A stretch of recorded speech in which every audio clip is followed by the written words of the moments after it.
I remember when 50 Shades of Grey first became popular and everyone was saying that you shouldn't read it because 1, there's better porn written by 16-year-olds on the internet, and 2, it's Twilight fanfiction. And although those are both relatively good reasons why not to read the book or watch the movie, we were missing one pretty vital point. The trilogy romanticises an abusive relationship. Last year I was given this sheet at college, which is the relationship health check. It talks about different aspects of relationships and whether they're healthy, unhealthy or abusive. I've read through the abusive column and pretty much all of it is displayed in the relationship between Christian and Anna. Abusive relationship completely disregards your personal safety or your views. Your partner doesn't care what you think, undermines what you say and disregards your safety. Totally controlling. You're only allowed to make decisions if your partner allows you. You are pressured not to see friends even when he or she says you can. You are worried to tell your boyfriend or girlfriend what you want to do in case they react badly. Forcing sex or other sexual activities. The how, when and where of sexual activity is determined by your partner. Threats and violence might be used prior to or during sexual activity. Isolating you from your friends and family. Your partner controls where you go, who you see and talk to. You have no personal space and you're often isolated from other people. Actively lies and doesn't take responsibility for the abuse.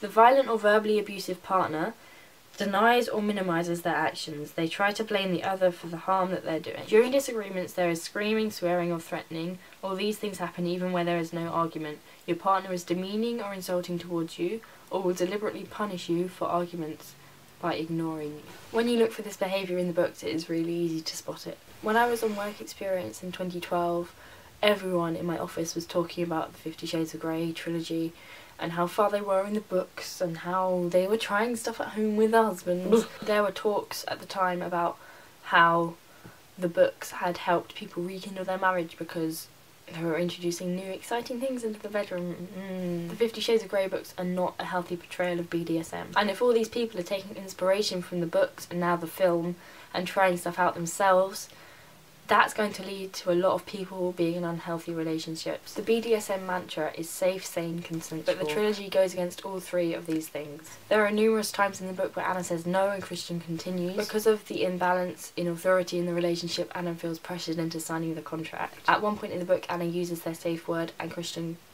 just completely ignores it and carries on. At one point, Christian even admits to getting Anna drunk so that she would let him do what he wants. Safe, sane and consensual. There are hundreds and hundreds of posts around the internet about more of these things if you want to go and look at that, because I'm sure you do. So why does this all matter? It's just fiction, right? The book and film romanticise abuse. The film came out on Valentine's Day. People are meant to look at it and think, that's what I want. That's what I want my relationship to be like. It portrays an ideal relationship and it normalises the abusive behaviour both sexually and non-sexually. People may be unknowingly in an abusive relationship and when they go and see the film, they're going to see all this abusive behaviour that mirrors their own lives, completely normalised, and they're not going to seek help because they're going to think it's normal. There's been a lot of controversy over whether 50 Shades of Grey is abusive or not, and people arguing against that have said that it's only fiction so it doesn't matter. Abuse isn't fiction.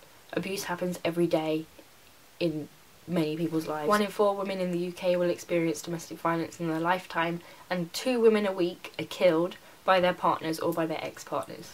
Abuse isn't fictional. Regarding this, I saw someone on Twitter say, why is it okay for the Hunger Games to show children being killed, but it's not okay for 50 Shades of Grey to show sexual violence in inverted commas? The point of the Hunger Games is that it's truly awful how all these children are being killed just for the entertainment of rich people. The plot is that they're specifically trying to stop this and there's a revolution. It's specifically said, it's literally stated throughout the book and throughout the films that it's bad.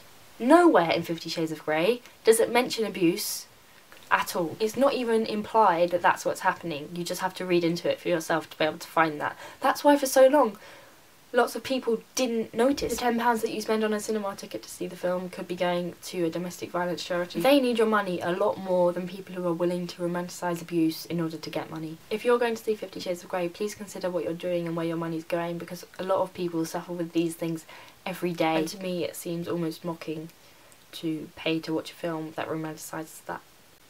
Thank you for watching. I will see you very soon.